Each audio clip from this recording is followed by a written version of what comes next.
دین لینا ہوتا انہوں نے، تو آقا کریم نے اگر واپس تشریف لانا ہوتا تو حضور اپنے موزے مبارک، اپنے نالین وہیں دروازے پہ چھوڑ دیتے، تو اس کا مطلب یہ ہوتا، اشارہ سائن یہ ہوتا کہ میں ابھی آیا۔ اور اگر حضور نے جا کے استراحت فرمانی ہے، دیر کے بعد تشریف لانا ہے، ایک نماز کے بعد گئے، اب دوسری نماز کے وقت ہی آئیں گے، تو حضور نالین سمیت تشریف لے جاتے۔ تو جب حضور کے جوڑے پڑے ہوئے تو صحابہ سمجھتے کہ وہ آنے والے ہیں، تو پھر ان کی نظریں دروازے پہ لگی رہتی۔ تو اچانک جب حضور آتے تو وہ یہ لفظ بولتے، خرجنا رسول اللہ۔ کبھی کہتے کہ حضور طلوع ہوئے، کبھی یہ بھی کہتے طلع علینا، ہمارے اوپر طلوع ہوئے۔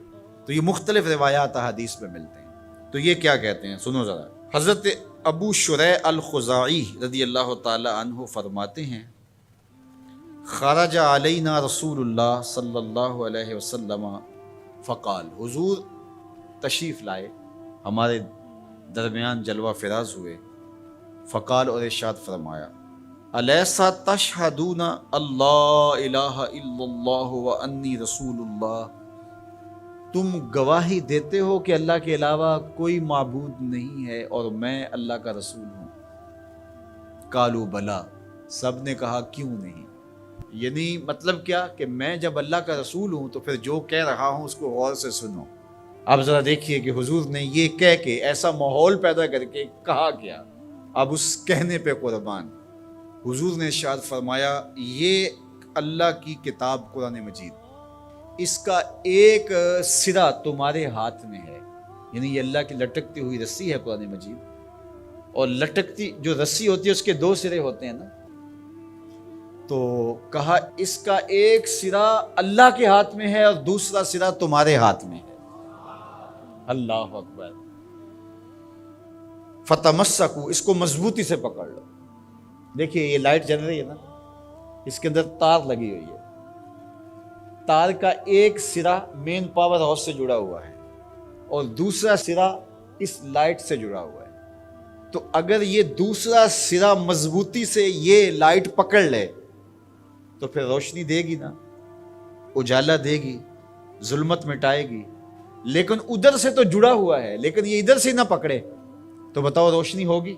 تو کہا کہ قرآن ایسی اللہ کی کتاب ہے، اللہ کی لٹکتی ہوئی رسی ہے، جس کا ایک سرا تمہارے رب کے دستے قدرت میں ہے، دوسرا سرا تمہارے ہاتھ میں ہے۔ فتمسکو، کہا جوڑ مضبوط کر لو، پکی طرح سے اس کو پکڑ لو۔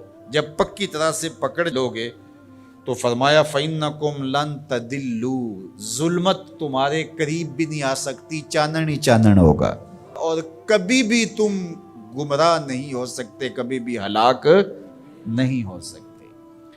تو یہ راز یہ لائٹ پا گئی ہے، یہ راز یہ پنکھا پا گیا ہے کہ ایک سرا تو تار کا پاور ہاؤس سے جڑا ہے اور پورا کرنٹ آ رہا ہے، لیکن اگر ادھر سے اس کا کنیکشن کمزور ہو گیا تو یہ چل نہیں پائے گا، یہ روشن نہیں ہو پائے گی۔ قرآن اللہ کی وہ لٹکتی ہوئی رسی ہے جس کا ایک سرا تو رب کے دستے کرم میں ہے اور دوسرا سرا جو ہے وہ فرمایا تمہارے ہاتھ میں ہے، اور جب اس کو زور سے پکڑا ہوا ہو تو روشنی ہوگی نا۔ تو جب یہ تصور آتا ہے کہ یہ قرآن اللہ کی لٹکتی رسی ہے، حبل ممدود من السماء الى الارض، آسمان سے زمین کی طرف لٹکتی ہوئی اللہ کی رسی ہے، تو جب زور سے اس کو پکڑیں گے، مضبوطی سے تھامیں گے، ایقان کے ساتھ، یقین کے ساتھ تمسک کریں گے، تو پھر باطن میں چراغاں کیوں نہیں ہوگا، تو پھر کرنٹ کیوں نہیں آئے گا، پھر کیوں جو ہے وہ توانائی پیدا نہیں ہوگی، تو پھر تو ایک عجیب کیفیت پیدا ہوگی نا کہ یہ وہ قرآن ہے جس کا ایک سرا رب کے دستے کرم میں اور ایک سرا ہمارے ہاتھ میں ہے۔ کتنی خوبصورت میرے حضور نے مثال دی۔